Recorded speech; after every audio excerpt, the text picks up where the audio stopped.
नमस्कार विद्यार्थियों, स्वागत है आप सभी का आपके अपने digital platform UGC net Gurukul पर। स्टूडेंट्स, आज हम बात करने वाले हैं एक रिसर्च स्कॉलर, रिसर्च स्टूडेंट के बारे में कि वो अपनी रिसर्च कैसे कंप्लीट करता है और उसके माध्यम क्या क्या हैं, और जो रिसर्च की जाती है वो हम कहाँ देख सकते हैं, कहाँ उसको पढ़ सकते हैं, या अब तक जितने भी शोध हुए हैं उनकी जानकारी अपने को कहाँ से मिलेगी। तो इसके लिए भारत सरकार द्वारा या यूजीसी द्वारा अलग अलग प्लेटफॉर्म डिसाइड किए गए हैं यूजीसी नॉर्म्स के अकॉर्डिंग, या फिर हम बात करें कि किसी भी रिसर्च स्टूडेंट्स के लिए अगर कोई उसके लिए सोर्स चाहिए तो वो माध्यम आप लोगों के लिए ये ई कंटेंट के रूप में अवेलेबल होता है। आज अपन चर्चा करने वाले हैं शोध गंगा है, शोध सिंधु है, शोध चक्र है, इन सब ऑनलाइन प्लेटफॉर्म के बारे में, जहां अब तक जितनी भी रिसर्च की है शिक्षा के क्षेत्र में, वो आप लोगों को ई कंटेंट के रूप में उपलब्ध होती है। एक विद्यार्थी जब पीएचडी करता है या फिर एमफिल वगैरह करता है, कोई पेपर पब्लिश करवाता है, कोई एब्स्ट्रैक्ट लिखता है, तो ये सब जो है ये इन वेबसाइट्स पर अपलोड किए जाते हैं, और प्लेगरिज्म के माध्यम से इसकी पूरी जो है पहले जांच होती है, और उसके बाद जो है इनकी जो वास्तविकता है उसको पता करके, और यदि वो मौलिक होते हैं तो इनको इसके ऊपर अपलोड किया जाता है। तो इन सब चीज़ों से बारे में अपन जानेंगे। तो यदि आप चैनल पे पहली बार विजिट कर रहे हैं तो एक बार फटाफट चैनल को जो है सब्सक्राइब कर लीजिए, ताकि रेगुलर अपडेट आप लोगों को मिलती रहे। आज से इसके अलावा जो भी है स्टूडेंट्स, आप लोगों को यूजीसी नेट जून साइकिल वाला यदि एग्ज़ाम देना चाहते हैं और आपका टारगेट है असिस्टेंट प्रोफेसर बनना, तो आप में आपके लिए इसमें जो है जेआरएफ अड्डा एप्लीकेशन काफ़ी हेल्प करेगा। जेआरएफ अड्डा एप्लीकेशन पर पेपर फर्स्ट और पेपर सेकंड के जो है इंग्लिश और हिंदी मीडियम में कोर्सेज अवेलेबल हैं। डेली फ्री टेस्ट हैं, फ्री पीडीएफ है, फुल लेंथ की मॉक टेस्ट है, और फ्री काउंसलिंग सेशन है। तो एक बार चैनल के ऊपर या जेआरएफ अड्डा के एप्लीकेशन पर आप जरूर विजिट करें। साथ ही ऐसे स्टूडेंट जो ऑफलाइन बैचेज ज्वाइन करना चाहते हैं, तो उनके लिए जो है जेआरएफ अड्डा का सेंटर है जयपुर में, वहाँ पर पेपर फर्स्ट और पेपर सेकंड के ऑफलाइन कोर्सेज आप लोगों के लिए अवेलेबल हैं, तो वहाँ पर आप बिल्कुल उसको ज्वाइन कर सकते हैं। पॉलिटिकल साइंस है, कंप्यूटर है, इनके जो कोर्सेज हैं अलग अलग वहाँ पर वो अवेलेबल हैं, तो आप उनको एक बार विजिट कीजिए। जयपुर के गोपालपुरा बाईपास त्रिवेणी पुलिया के पास में आप लोगों के लिए सेंटर अवेलेबल है। तो चलिए वीडियो की शुरुआत करते हैं। सबसे पहले जो है हम बात करने वाले हैं शोध गंगा की। तो देखिए, 6 लाख से भी ज़्यादा थीसिस हैं इनटू शोध जो गंगा है इसके ऊपर जो है रिपोजिटरी जो है हो चुकी हैं मई 7 2025 तक, और काफ़ी बड़ा जो है वो आंकड़ा है आप लोगों के लिए यहाँ पर।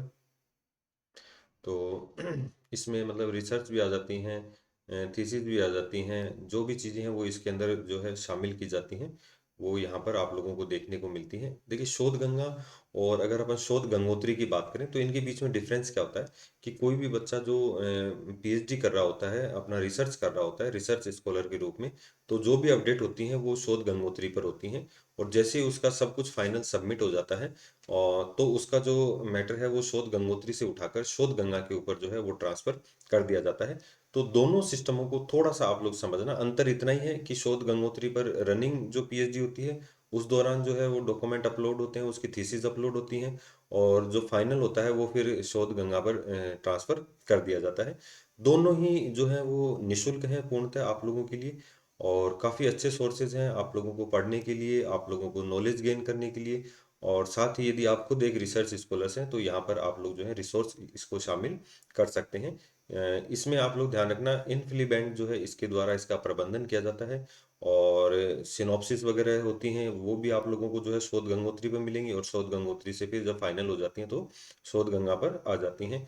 तो ई थीसिस, ठीक है, इसको अपन क्या कह सकते हैं, ये थीसिस का एक माध्यम है, और शोध से संबंधित जितना भी डिजिटल कंटेंट है वो इस प्लेटफॉर्म पर उपलब्ध है। रिपोजिटरी सिस्टम इसको अपन कहते हैं, रिपोजिटरी सिस्टम यहाँ पर आप लोगों को देखने को मिलता है। तो थोड़ा सा नोट्स के अकॉर्डिंग अपन देख लेते हैं कि व्हाट इज द शोध गंगा। शोध गंगा क्या है?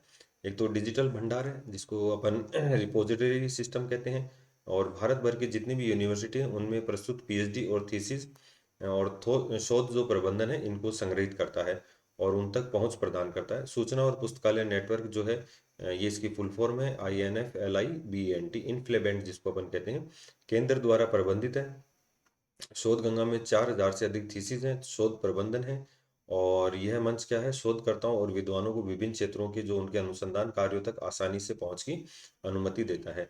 और ये भंडारण है शिक्षा मंत्रालय के तहत आईसीटी एनएमई के माध्यम से जो है राष्ट्रीय शिक्षा मिशन द्वारा समर्पित है। और इसे मूल्यांकन जो है मूल्यवान शैक्षणिक अनुसंधान को संरक्षित करने और देश भर के ज्ञान के साझा करने के बढ़ावा देने के लिए विकसित किया गया है और बनाए रखा गया।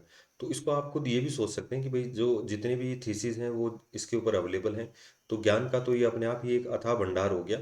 और भारत की जो परंपरा है ज्ञान की उसको आम जनता तक पहुंचने का ये क्या है, माध्यम है शोध गंगा। ठीक है। तो शोध गंगा जो है फाइनल जो है वो पीएचडी थीसिस होने के बाद इस पे शोध गंगा पे आता है। और इससे पहले वाला जो रूप होता है प्रोग्रेसिव जो होता है वो इसके ऊपर शोध गंगोत्री पर होता है। ठीक है। तो शोध गंगा और शोध गंगोत्री। ठीक है। तो repository of research in progress and PG dissertation. ठीक है। ये देखिए मैंने आपको कहा ना कि प्रोग्रेस में है, रिसर्च इन प्रोग्रेस है, तो वो शोध गंगोत्री से कहाँ पर आ जाता है, वो फिर शोध गंगा पर आ जाता है। तो जो भी है इसमें पीडीएफ वगैरह हैं, जो भी फेलोशिप रिपोर्ट्स हैं वो आप लोगों के लिए अवेलेबल होती हैं। ये भी निःशुल्क है और ऑनलाइन सिस्टम है और इन्फ्लीबेंट द्वारा इसका रख रखाव किया जाता है। तो इसके बारे में भी अगर देखेंगे तो वही चीज़ें हैं, बस अंतर जो मैंने आपको बता दिया शोध गंगा और शोध गंगोत्री में। तो केंद्रीकृत डेटाबेस है और विशेष रूप से भारतीय विश्वविद्यालयों में चल रही एमफिल और पीएचडी और अनुसंधान परियोजनाओं को ट्रैक करने के लिए डिजाइन किया गया है।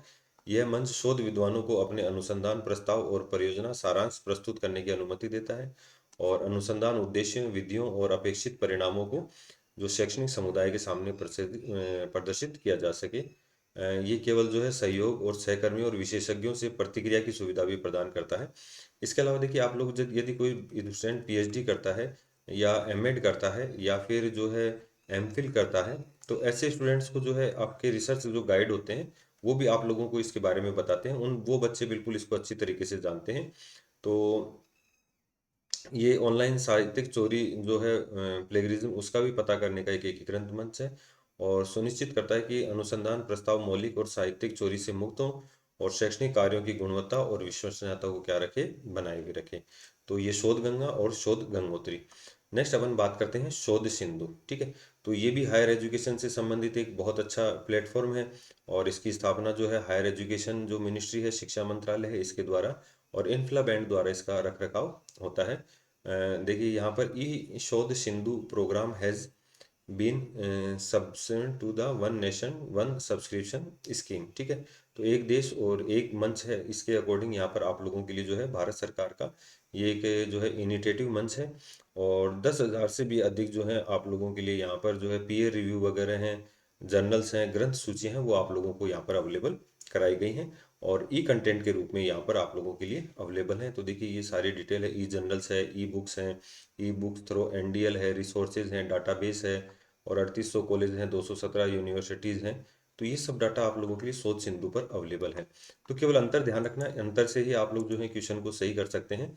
तो व्यापक डिजिटल संस्थान मंच है जो भारत में शैक्षणिक संस्थाओं को सहकर्मी समीक्षक पत्रिकाओं, बिब्लियोग्राफी, डेटाबेस सहित विभिन्न प्रकार के इलेक्ट्रॉनिक संसाधनों तक सस्ती पहुंच प्रदान करता है।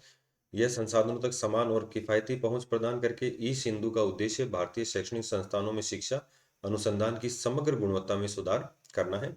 और ये किसकी पहल पर, भारत सरकार के जो शिक्षा मंत्रालय द्वारा। और 3 मौजूदा संघ है, यूजीसी है, इन्फ्लाबैंड डिजिटल है और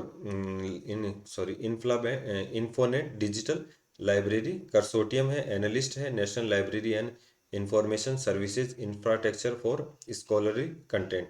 और INDEST AICTE consortium Indian national digital library and engineering sciences and technology को मिलाकर बनाया गया है। तो विभिन्न जर्नल्स वगैरह आप लोगों को कहाँ पे मिलेंगे, तो बस आप सीधा सा ध्यान रखना, पीयर रिव्यू है, जर्नल है, ठीक है, ग्रंथ सूचियाँ हैं, डेटाबेस हैं, वो सब कहाँ पर मिलेंगे, वो ई शोध सिंधु पर आप लोगों को डिजिटल के रूप में अवेलेबल होंगे। जो है शुद्धि एक तरीके का प्लेगरिज्म है, आप लोग ध्यान रखना कि ये एक प्लेगरिज्म अवेलेबल कराया जाता है विभिन्न यूनिवर्सिटीज़ को, विभिन्न थीसिस को जो है वो चेक करने के लिए। तो इनहेसिंग रिसर्च क्वालिटी, तो शुद्धि से ही नाम स्पष्ट हो जाता है। यदि आपने किसी का कंटेंट चुराया है, कॉपी किया है, प्लेगरिज्म किया है, तो ये आप लोगों को देखिए now provide access to web based plagiarism detection software, ठीक है। ये क्या करता है, और इन्फ्लाबेंट द्वारा ही जो है ये आप लोगों के लिए जो भारत सरकार द्वारा अवेलेबल कराया जाता है। और जितनी भी यूनिवर्सिटीज़ हैं वो इसका उपयोग करती हैं। यदि आप कोई वो रिसर्च पेपर लिखते हैं, या आप जो भी पेपर पब्लिश करवाते हैं, या आप कोई रिसर्च करते हैं, वो सब इसके द्वारा चेक की जाती हैं। पहले उरकुंडू इसका जो है वो था, लेकिन वर्तमान में जो है इसको थोड़ा सा चेंज कर दिया गया है। और स्वीडन जो है कंट्री के द्वारा नया सॉफ्टवेयर अभी यहाँ पर आप लोगों के लिए अवेलेबल कराया गया है। तो आप लोग थोड़ा सा इसको ध्यान रखना। तो यहाँ पर देखिए क्या है, बात करें शोध सिंधु क्या है। ये क्या करता है, एक कार्यक्रम है जो भारत सरकार के शिक्षा मंत्रालय द्वारा ये भी हाल ही में सितंबर 2019 में शुरू किया गया था। मुख्य उद्देश्य उच्च शिक्षण संस्थाओं को साहित्यिक चोरी प्लेगरिज्म का पता लगाने वाले सॉफ्टवेयर पीडीएस तक पहुंच प्रदान करने और शैक्षणिक अनुसंधान की गुणवत्ता रिसर्च की गुणवत्ता में सुधार करना है। शोध कार्यों की साहित्यिक चोरी की पहचान करने और रोकने में मदद करता है। इससे उसकी अखंडता बनी रहती है। तो ये आप लोगों को इम्पोर्टेंट चीज़ें हैं। और इन्फ्लाबेंट द्वारा ही इसका रख रखाव होता है, ठीक है। और इसका वर्तमान में जो है वो ध्यान रखना, भारत सरकार द्वारा किसका, ओ ओरिजिनल, ठीक है, OURIGINL, ठीक है। ये वर्तमान में प्लेगरिज्म है भारत सरकार का, जो विभिन्न यूनिवर्सिटीज़ को उपलब्ध करवाया जाता है। तो इसको आप लोग है ना अपनी नोट्स के रूप में भी लिख लेना। और शैक्षणिक अखंडता और शोध कार्यों की मौलिकता की क्या करता है, ये जांच करता है। और शोध चक्र का और थोड़ा सा आप लोग ध्यान रख लेना। पूर्ण रूप से जो है अनुसंधान प्रबंधन पोर्टल है। अगर शोध चक्र से भी कई बार क्वेश्चन आ जाता है, तो शोध चक्र क्या है, पूर्ण रूप से अनुसंधान प्रबंधन पोर्टल है। और वो इन्फ्लाबेंट द्वारा ही इसका जो है वो रख रखाव होता है। शोध पर्यवेक्षकों और विद्वानों के लिए जो है वो शोध प्रकृति, समय रेखा ट्रैकिंग, संचार, दस्तावेज अपलोड और पीएचडी शोध संबंधी जो है कार्यों की ये देखरेख करता है। तो शोध चक्र का ही इतना ही है, तो इसको भी याद कर लोगे तो बहुत है। तो पेपर फर्स्ट के अकॉर्डिंग जो रिसर्च वाला अपनी यूनिट है उसमें काफ़ी इंपॉर्टेंट है ये। तो यहाँ से 2 नंबर का इक्वेशन आप लोगों के लिए पक्का बनता है। तो ऐसी ही जानकारियाँ आप लोगों के लिए अवेलेबल रहेंगी। तो जानकारी यदि पसंद आई हो तो वीडियो को लाइक शेयर जरूर करना, और चैनल को सब्सक्राइब कर लेना। जेआरएफ अड्डा एप्लीकेशन और जेआरएफ अड्डा के ऑफलाइन सेंटर पर आप लोगों के लिए जून और दिसंबर साइकिल के कोर्स अवेलेबल हैं। तो वहाँ पर आप उनको ज्वाइन कर सकते हैं। जानकारी कैसी लगी कमेंट जरूर करना। Thank you.